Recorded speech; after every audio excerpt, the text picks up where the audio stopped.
imagine how effective you'd be if you weren't anxious all the time.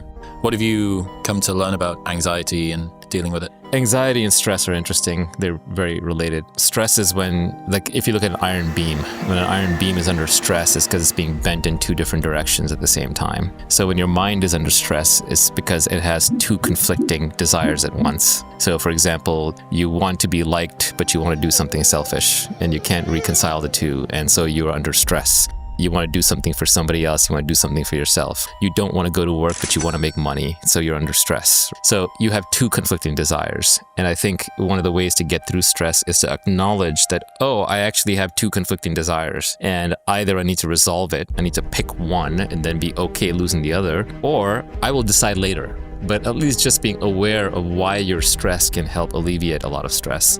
And then anxiety, I think, is sort of this pervasive, unidentifiable stress where you're just kind of stressed out all the time and you're not even sure why. And you can't even identify the underlying problem. And I think the reason for that is because you have so many unresolved problems, unresolved stress points that have piled up in your life that you can no longer identify what the problems are. And there's this mountain of garbage in your mind, and it's a little bit of it poking out the top like an iceberg. And that's anxiety. But underneath, there's a lot of unresolved things. A lot of the anxiety is piled up because we move through life too quickly, not observing our own reactions to things. We don't resolve them. So this goes counter to what I was saying earlier about not reflecting too much on things. So you just need to kind of go through very carefully every time you're anxious. Like, okay, why am I anxious this time? I don't know why. Oh, well, let me sit here and just think about it. Let me write down what the possible causes could be. Let me meditate on it. Let me journal. Let me talk to a therapist. Let me talk to my friends. Let me just see, like, when does that stress go away? If you can kind of identify and unravel and resolve these issues, then I think that helps get rid of anxiety.